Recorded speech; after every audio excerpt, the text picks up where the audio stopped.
Hey, what's up, guys? Welcome back to another episode of Asia Rugby Live, Real Talk, Real Rugby, and this is the episode 7 of season 3.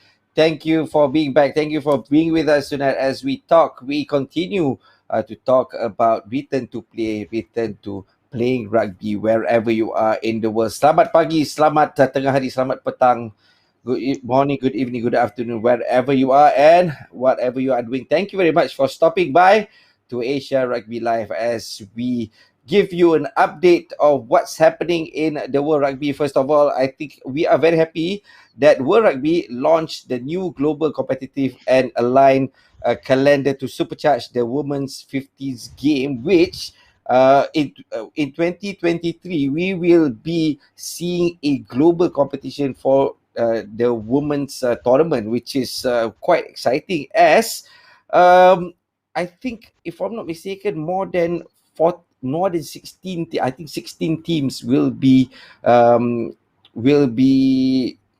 going into this tournament, whereby it's going to be global. So wow, that's an exciting news for especially for women's rugby. And tomorrow in Asia, I think it's groundbreaking. Another groundbreaking rugby game, I would say. It will be happening in Dubai as Dubai will be hosting one of the first rugby 15s game in, I would say, in a long time, where the UAE, the United Arab Emirates, will play the Israel national team in Dubai. So that's one exciting news for rugby. And shout out to all Asia rugby ambassadors, to all Unstoppables for promoting their videos and whatnot. So great job, guys. You are the ambassadors of the game. You need to promote the game, to continue on to promote the game. Anyway, this week we have champions of development. We have three people from three different countries who two of them are in my neighboring country, and one is a bit far away in Guam. Welcome, guys. Fikri Al Azhar. Welcome, Stephen Granham and Rose Lentix in the Philippines. I'm going to start off with Fikri Al Azhar. Apa kabar, Fikri? Hopefully you are good in Jakarta, Baik, and can you tell us a little bit about yourself and probably your rugby journey as well? all good. Thanks, Rod. A little background about myself. I started rugby back in 2004, playing after university, graduating from my university. That was a long time ago, and rugby was not very popular at the time. So I played, and then I got into the national team in the 2006, 2007, and then 2010. I think my last national caps. I end up earning 7 caps in total. I was the captain for the national team in 2007. And then after injuries, I switched to coaching and refereeing. I enjoy refereeing, and then enjoy uh, coaching kids. So I earned my level 2 World Rugby match officiating. I have my World Rugby educator license now, and also I enjoy running competition. One of my last achievement, I think I was the competition manager for the Asian Games 2018 in Jakarta. And now I'm the Secretary General for the Persatuan Rugby Union Indonesia. I think that's my background, Oh, Rod. nice, nice. Thank you very much, Fikri, for being here. And the Asian Games 2018, that was a successful one, and as a fan, enjoyed it thoroughly. So well done. Thank you very much for Thank you. organizing that. I want to move over to Rose in the Philippines. So Rose, can you tell us a little bit about yourself and probably your rugby background as well? Right. So like Vikri, I started playing rugby after university. There was no women's rugby program yet for rugby 15s or 7s. Technically, we were really playing just touch rugby socials. And so 2007, 2008, 2009, I trained for 2 years with the clubs, Budragon's Rugby Club. And it was really just plain fun until my then mentor Noel Flowers encouraged us to maybe start the women's rugby program. soon. So we started training full contact. We played with the men in the Cebu Dance International Festival. Four of us girls, um, kind of show the rest of the women in the Philippines that yes, we can do it. Um, my mom didn't know at first that I played full contact, but I got her support after seeing more and more girls come and join us in our team, and eventually we had two sevens team in our club and encouraged the teams from Manila to form their clubs as well. So in 2010 and 11, I played for the national team. So it's a short-lived national team playing. By 2011, I became the first PRFU development officer outside the national capital region, and the ball started rolling there. I imagine if I learned rugby at a young age, um, I would have probably played longer. So kind of my passion to teach rugby to younger kids. So 2011 until today, I'm still, pushing forward the dream for more and more Filipino kids to play rugby, to try rugby. And I'm currently the Philippine Rugby Football Getting to Rugby manager not today. So I'm very happy to be, being in this role that I have. Thank Nice, you. nice. I think that's one common thing for women's in Asia. If we talk about rugby, a lot of them started without their parents knowing. So I think a lot of Yes. women can relate, definitely relate to that. Anyway, thank you for sharing that, Stephen.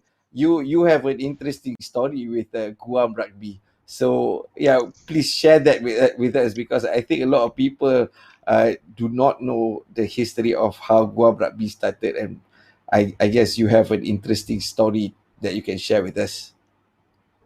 Yeah, so I'm a New Zealander by birth. So first 40 years of my life I was in New Zealand playing casual rugby, social soccer. Moved to Guam in 1993 and continued to play touch rugby. Went to the Hong Kong Sevens a few times. Got involved with the expat community, which was largely the rugby community on Guam. And then in about 1997, the local Olympic Committee announced that they were going to host the South Pacific Games, which is all of Oceania except New Zealand and Australia. And rugby would not be one of the games that they were playing. And so the local expat community got together with the Olympic Committee and said, three of the best teams in the world are in Oceania. Why don't we have rugby? And they said, because nobody plays it. We said, well, that doesn't really matter. We'll put up a team, but you have the best in the world that will come. So eventually they said, okay, but first of all, you have to join the Olympic Committee. So the people involved joined the Olympic Committee, and then they said, oh, you also need to be a member of World Rugby. So at that point, they called a few people, including me, and said, would you like to be on the rugby union? And of my involvement with rugby, we set up a union, became a member of World Rugby in quite short time, and set about hosting the South Pacific Games, which was a tournament that had Fiji, Tonga, Papua New Guinea, Wallis and Futuna, Vanuatu, all the little islands of the Pacific came up. The only one missing was Samoa, who didn't have any money, so they pulled out. And while we got organised with the tournament, we got some help from Hong Kong Rugby. And then the organisers said, well, you need to have a World Rugby representative at the tournament. So we were thinking we'll just get our friend from Hong Kong to come over. And a week or two later, we got a phone call from World Rugby saying the chairman of World Rugby will be coming, along with the CEO. And we were like, uh-oh, what's that for? And as it turned out, Oceania had no regional federation, and World Rugby decided that as most of the island countries were going to be on Guam, they would come, and we had a meeting to set up the Federation of Oceania Rugby. So Foru itself was set up on Guam in 1999, and I've been involved in Guam rugby ever since in a management administrative role, and enjoyed every minute of it. Wow, nice. That's a little bit of history, right? And currently, you guys are not with Oceania anymore. You guys are with Asia Rugby. So why didn't you stay with Oceania and got on with Asia Rugby? Well, at the beginning, we are, those of you who don't know, we're 4 hours from Japan, Hong Kong, Philippines, 6 hours from Singapore. We're close to Asia. To get to any of the islands in the Oceania is about a 12-hour trip down to New Zealand, and then a 6-hour trip up to the islands. And we really wanted to be in Asia, but World Rugby said the Olympics have you in Oceania, so you will be in Oceania. So we were in Oceania. I got to go to the Oceania, the Foru meetings in Wellington when the Wellington Sevens were on each year. We couldn't go to any tournaments because we didn't have the money to go to any tournaments. And then in about 2004, World Rugby came to the realization that you guys should be in Asia because you're close to Asia.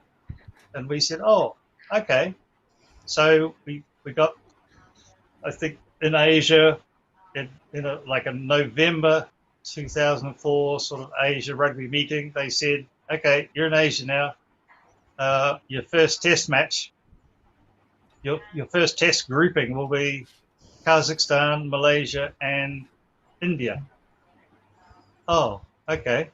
So we moved from Oceania, where we didn't go anywhere because of the travel, to a first tournament where we had to go to Kazakhstan. And we've been traveling islanders ever since. Been to a lot of places in Asia, but that was it. We wanted to be in Asia, but they said we had to be in Oceania. And then everybody realized we weren't playing, so we've been in Asia and playing ever since. Nice.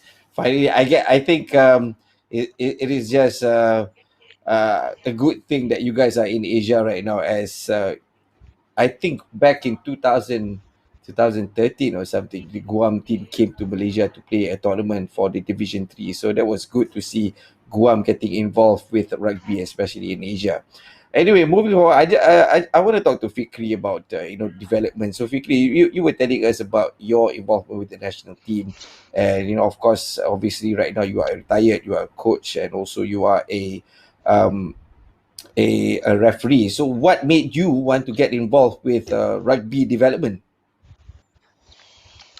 I was lucky because I joined the rugby when most of the at that time a lot of expatriates only expatriates play rugby at the time 2004 2005, and I really enjoy rugby, and I think the discipline, and then this is the team sports that can really help Indonesian in terms of discipline, in terms of how to help Indonesian youth to grow. So I think it will be best to help more Indonesian to learn about this sports, because it's not about how big you are, it's about how you play the game, how you work as a team to win. So all the values I've seen in rugby, I believe it's good for Indonesia. Definitely, and also the opportunity for Indonesia is really huge for you guys. If you compare yourself to Guam, um, population wise and also land mass, you have a lot of mass to cover, a lot of people that you can reach out to. So in terms of that, you must have having a really good time reaching out to kids out of from your comfort zone Jakarta, going out to remote places as well. Yes, that's the thing, Rod, because yeah, we are the fourth most populous country in the world now, Mhm. and convincing kids that rugby is good for them is challenging because everyone here, because of thanks to the Hollywood movies, thinks rugby that is American football. So they think it's a violent sport. So we have to tell them that this is not American football. This is a disciplined team sports that can help you grow with all the values and all the things. But we also find that it's easier to convince kids from the not from the big city. We have to do in the rural areas with the villages. Kids can easily adapt to rugby. They love to run. They have space. They can run. They can easily run and then play with their friends. But yeah, kids in the big cities, they have their gadgets. It's quite difficult to convince them to start rugby. So I guess the challenge there would be something that Rose you can relate to as well, because there's a lot of American influence in the Philippines as well, like baseball, basketball. So in terms Exactly. of trying to get the interest in the Philippines to get kids to play rugby, how do you do it? How do you manage it, Rose? Yes, that's true. That even the club that I started playing with was run by foreigners in the beginning. However, I took to heart the club's passion that eventually the club Philippines Rugby would be run by Filipinos, homegrown Filipinos, not just being played, but also run by Filipinos. So, I from just playing touch rugby became a national player, and I stopped playing. Um, I kind of tried to learn the ropes from the mentors, rugby mentors, on how to manage the club. Like Fikri, I also went through coaching courses. I'm currently an educator, also for coaching, and then um, it kind. I believe that if Filipinos like me are running clubs and going places in other areas outside the urban areas, like so from Cebu I moved to Davao. There was no rugby at all, but there's just a few kids who wanted to play. We started really building leaders from the players who are also Filipinos, and then we taught them how to coach, and it's kind of easier for kids to relate to their own kuya, ates and kuyas. By ates because they're older brothers and older sisters. So Mm-hmm. it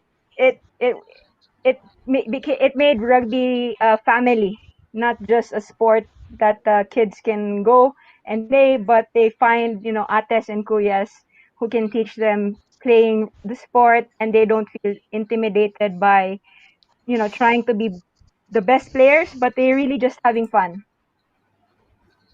And I think the other probably Stephen, you can also relate to that. But the thing is, for you, you don't have much populations to play with, because for Guam, it is a smaller community, but with a lot of American influence as well. So in terms of attracting people to play rugby, to getting involved with rugby. So how do you guys do it in Guam?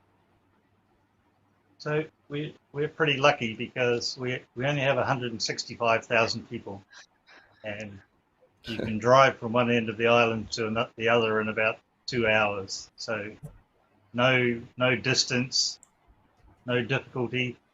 When we got involved in playing in the South Pacific Games, two of our special players were under 18 high school standout athletes who decided 3 months before to take up rugby, and they form a base of the local people, that local families that got together, and they still play a dominant role in enrolling kids that get their friends into the national team. Their friends have all now had babies, and now their kids are growing up, and they're all starting to play.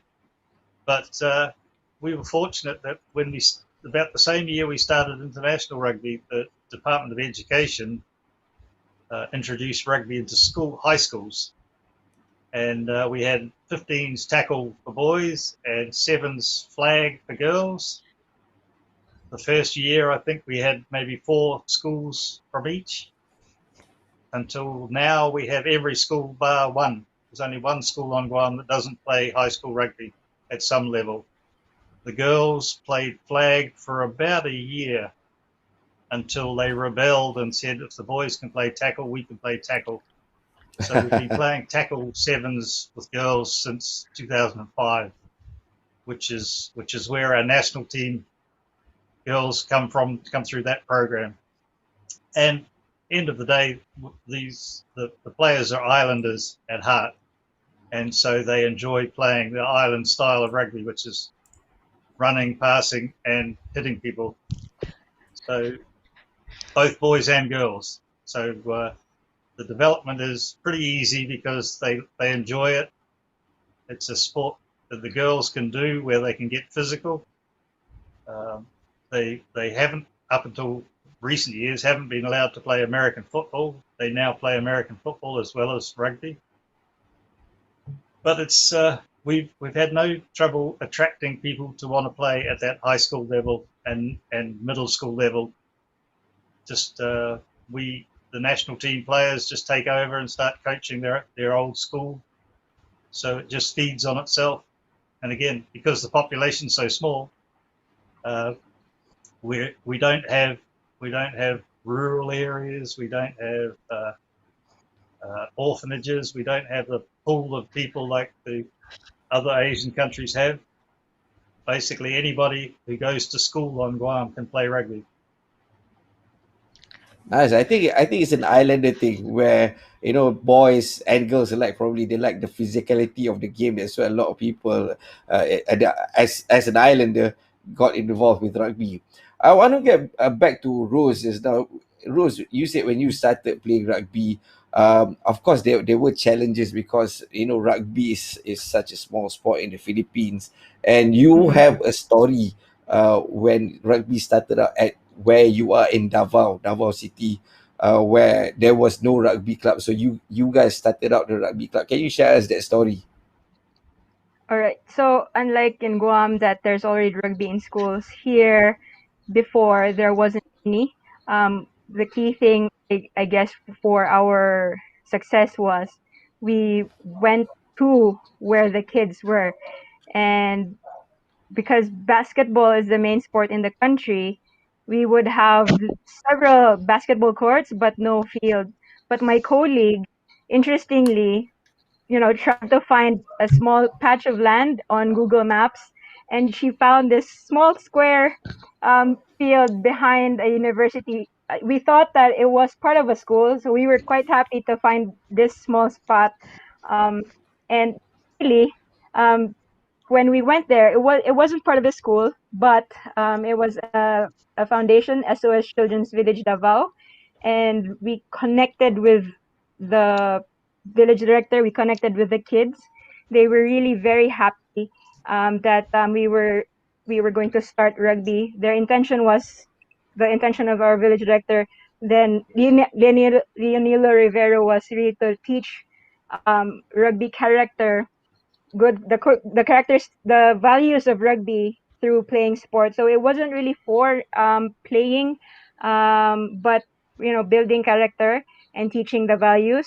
So from then they forwarded it, they sent us to other foundations, other organizations. They shared that the experience of the kids was really great, and really instead of attracting the kids, we went to where they were. So from foundations to foundations, we followed where they are, and eventually we found one spot as well. It was the drug rehab center here in Davao City, where there were kids being put on rehab. So it's quite interesting as well, Rod, to tell you, because rugby is a brand for an adhesive here in the Philippines. So initially, when they hear the word rugby, they don't connect it to the sport, but to that addictive substance.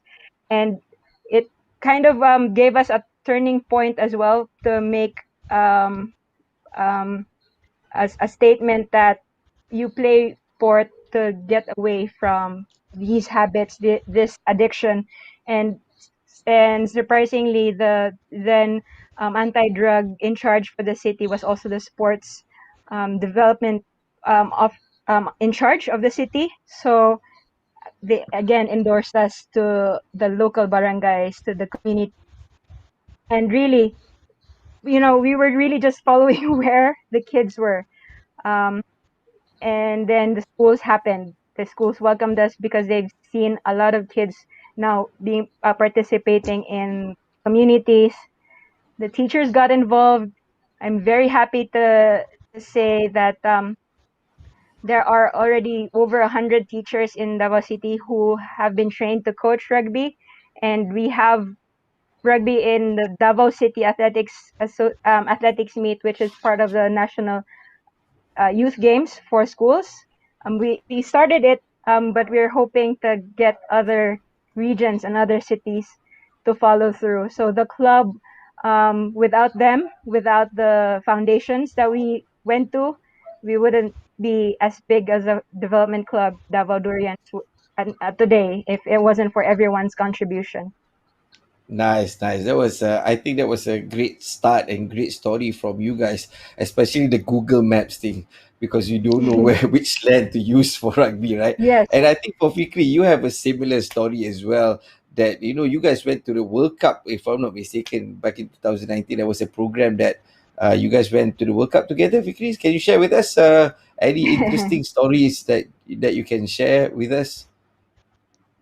What's the program called, Rose? Genesis Genesis. program. Yes, Yes, Genesis, it was yeah, a yeah. great program by the Japan Rugby Football Union and Japan, is it Japan Sport for Development? Mm-hmm. Ministry So of they invite, yeah, Ministry of Foreign Foreign Affairs. Affairs.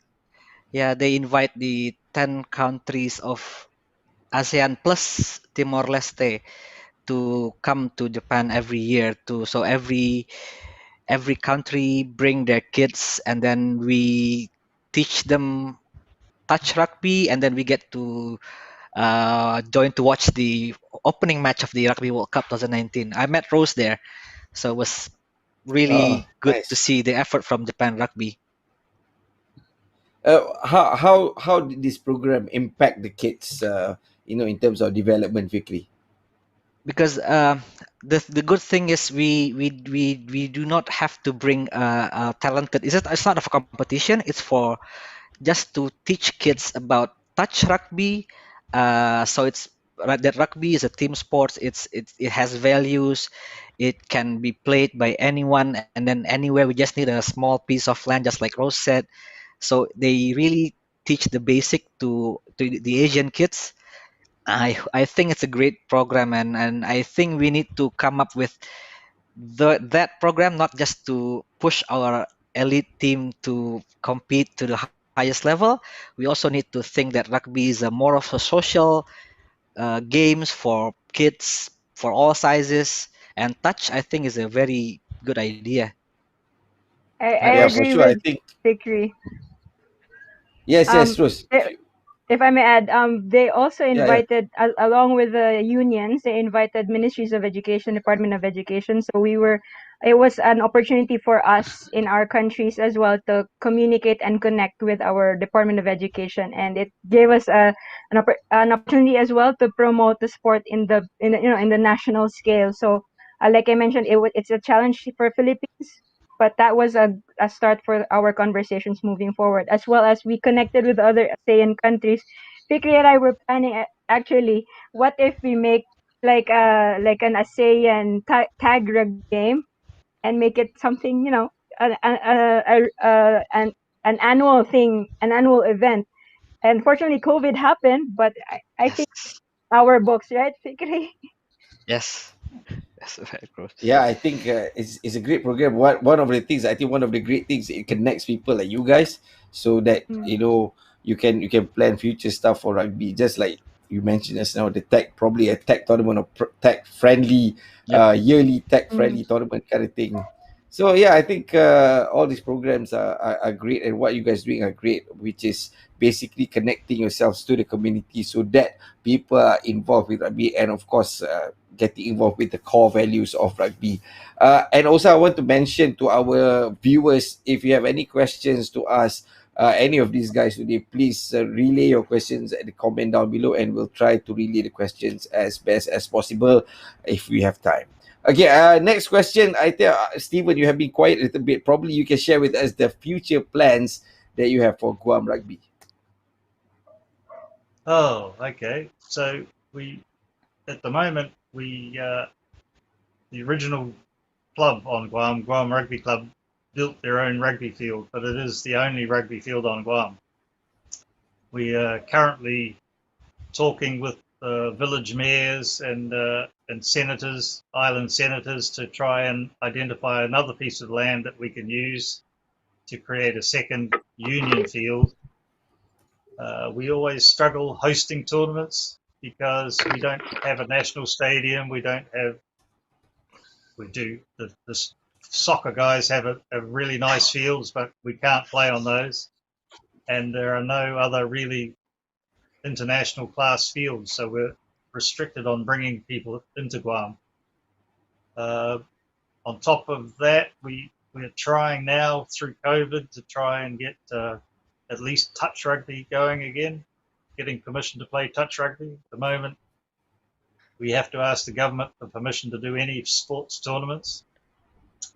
Our ladies are planning to go to the Asia Women's Trophy event in November in Jakarta. So they are training for that. The men will probably go on a more casual trip somewhere. One of the things we've been doing with the international level men's team is basically we fly through Manila to everywhere we go. So on the way back from our tournaments, we stop for a day or two in Manila and play a game against the Philippine residence team, which is one level below the national team. And that's a pretty interesting game. We'll probably try and do that again later in the year. We've had basically 12 months off. The high school season is usually January to March, so we're looking forward to getting back into that routine. We have pretty good relationships with colleges in the United States, so having the high school kids play in the January to March window is really important for them to be showcasing their ability so we can promote them to universities in the US, where their particularly the ladies, their physicality and their knowledge of the game, having played it for 5 years, puts them one step above most American girls who've never heard of rugby by the time they get to college.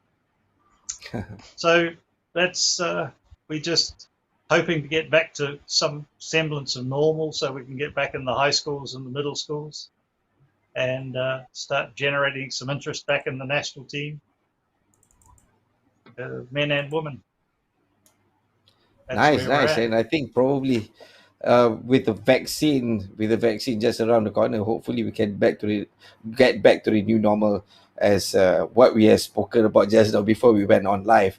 Anyway, okay, there's a question on Facebook, I think, that we want to take, but probably after this. I have two questions on Facebook I can relay, but okay, I want to ask Rose on your future plans for development in the Philippines. Yes, we would really want that schools be part of the Palarong Pambansa, the national schools game, and that's what we're really working on. So at the moment, there's no sports in the country at all for contact games. So we are transitioning into online coaching and online activities to adapt to this new normal. So even if it becomes normal again, or when we can play, I think the advantage for the virtual platform that we've learned through this pandemic is we don't have to fly anymore to connect with people. Especially our country is really is composed of 7,000 islands. We're not as big Yeah. as Indonesia, but it still entails traveling a lot. So before the pandemic happened, I'd be flying at least once every month. So we made a realization that we don't have to fly. we're talking to each other now. So really connecting with the other islands, reaching all the 17 regions. Our rugby program, the Get Into Rugby, is being run in about 7 regions at the moment. So we have 10 more to go. So the virtual platform is really helping that moving forward when once we can roll the online courses and sessions. I guess that's about the same too with Indonesia as well, yeah, Fikri. The virtual 13, I thing think has, 13,000. yeah, Yeah, yeah, yeah. It's the put it this way, Rod, because yeah, we have more spread out, and at the moment rugby, because we have 34 provinces. yeah. At the moment, we have rugby incorporated into in 18 provinces now. So that's a huge step from I think 10 years ago, where we only have rugby played in only some provinces. So we have now 18 out of 34 is roughly half of Indonesia now. So yeah, hopefully, like Jasro said, if we are counting on get into rugby coordinators for every provinces. If they can do their part well, they can boost up the rugby numbers in their provinces. We believe Indonesia will soon to be huge numbers. Will become a threat in rugby soon, hopefully. Yeah, probably. You guys have the like uh like like China with a big population, there's a lot of Yes. talents, and I think with Indonesia it could be the same case as well. Okay, I want to take a Facebook question. So this is to hold on, let me see. Okay, so this is from Mahfizul Islam. So this is the our regular viewer who is also the South Asia Development Officer. So this is to Rose or Fikri, or either both of you can answer. Do you think communication with development colleagues from all over Asia helped you to develop your skill as well? So probably, okay, Rose, you can answer that. Yes, very much, Mafizul. Uh, it, if we bring the Asia colleagues together like this, at the moment, I think there was one activity online session wherein um, it was run by as Asia Rugby colleagues, and a lot of our teachers here, our club coaches, club representatives got to participate in this event. It was a rare opportunity before for our local members to learn from different Asia Rugby unions. So connecting with them, is kind of inspiring and encouraging that other countries in Asia are doing the same and are facing the same challenges, being online and connecting with them, made new friends. It's really amazing to work with our Asia Rugby counterparts, and it's a very big help. Nice, nice. Thank you very much for that. And okay, there's another question on YouTube, I think. Okay, this is from David Palm. When it comes to the national team, what role, if any, overseas players from your country play in your teams? Do you have a lot of overseas players expressing desire to play on your national team? I think this is more relevant to the Philippines. You guys have a lot of players who are based overseas. I know one, Abroad. Justin Coffey, who is based in Japan. So yeah, Mhm. So what do you yes, reckon, Rose?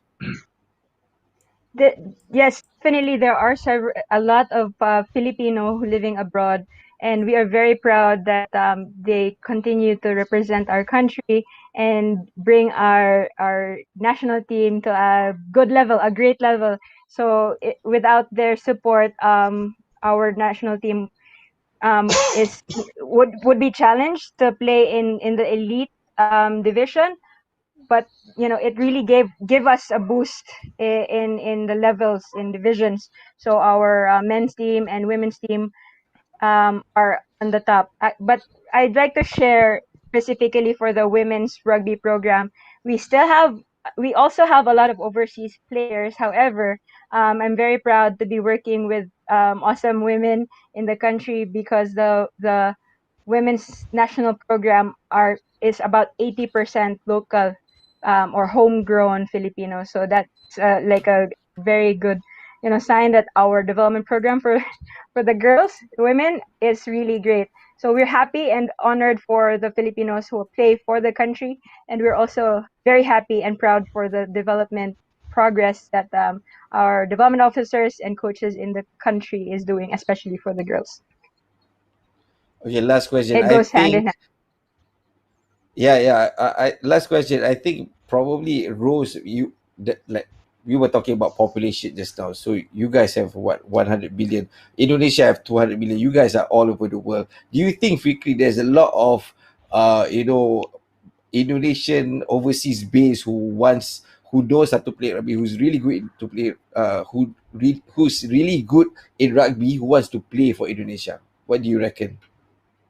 Yes, normally, because we have been playing 15s, competing in Asia since 2006, if I'm not mistaken. We started to play, and we normally have 2 or 3 people that Indonesian that also in university or in overseas playing for the national team. So it's quite common also for us. But as soon as I mean, when the last few years, we have more talents in the national team, I mean, in Indonesia. So yeah, it's sometimes we also rely like Rose said, it also help our team when we need to boost up the level of the national team. But uh, I would say that I would prefer, because I'm working for development now, I would prefer to see the local grown talent to represent the national team. That will be great. Yeah, of course, of course. As a coach, Of of course, you course. want to see your own boys to be donning the national team jersey, right? Definitely. Yes. Anyway, Fikri, Steven, and Rose, thank you very much, guys, for sharing your stories, for sharing your experiences with our audience on Asia Rugby Live. Thank you very much for being here. Thank you very much, especially Steven, who is up very late Very late, Steven. in Guam. Yeah, your stories has been inspiring, and probably it could inspire other unions from other countries who doesn't have rugby to probably start their own union and probably join Asia as well one day. Who knows? Anyway, thank you very much, guys, for joining us on Asia Rugby Live. See you again next week. I'm Rod. Take care and see you again on Asia Rugby Live. Real talk, real rugby. Cheers, Rod. Thank you. Thank you, Rod. Cheers.